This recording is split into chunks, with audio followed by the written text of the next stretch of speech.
இதே மாதிரி உங்க வீட்லயும் குழந்தைங்க ஃபோன் வச்சு விளையாடிட்டு இருந்தாங்கன்னா என்னென்ன பிரச்சனை வரும்னு சொல்றேன். வீடியோவை ஃபுல்லா பாருங்க. ஃபர்ஸ்ட், இந்த மாதிரி குழந்தைங்க ஃபோன்ல அதிகமா வீடியோ பார்க்கறதுனால அவங்களுக்கு மெமரியில problems, speech delay and attention spans கம்மி ஆயிடும். செகண்ட், ஃபோனை பக்கத்துல வச்சு பார்க்கறதுனால அவங்க கண்ணுல மயோப்பியான்ற ப்ராப்ளம்ஸ் வர வாய்ப்பு இருக்கு. குனிஞ்சு பார்க்கறதுனால அவங்க கழுத்துல 5 மடங்கு லோடு அதிகமாக வாய்ப்பு இருக்கு. இதனால கழுத்துல இருக்க மசில் ஸ்ட்ரெயின் அண்ட் கண்ணில் இருக்க ஐ ஸ்ட்ரெயின்னால headaches and migraines problem increase ஆயிடும். தேர்ட், பசங்க இன்ஸ்டாகிராமில் ரீல்ஸ் ஸ்வைப் பண்ணிகிட்டே இருக்கும்போது நிமிஷத்துக்கு ஒரு எமோஷன் மாறிட்டே இருக்கு. பிரெயின்னால இது அவ்வளோ சீக்கிரமாக ப்ராசஸ் பண்ண முடியாதனால அதிகமான கோவம் வருது, பிடிவாத குணம், ஃப்ரஸ்ட்ரேஷன் வருது. இதே குணத்தை ஸ்கூலில் எடுத்துகிட்டு போய் வெளிப்படுத்துகிறாங்க.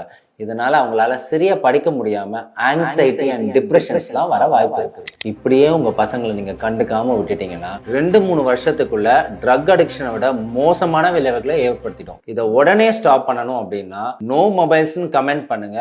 அதை பற்றி டீட்டெயில்டாக ஃபியூச்சரில் ஒரு வீடியோ பண்ணுறேன். தயவு செஞ்சு இந்த இம்பார்ட்டண்ட்டான இன்ஃபர்மேஷனை முடிஞ்ச அளவுக்கு ஷேர் பண்ணுங்க.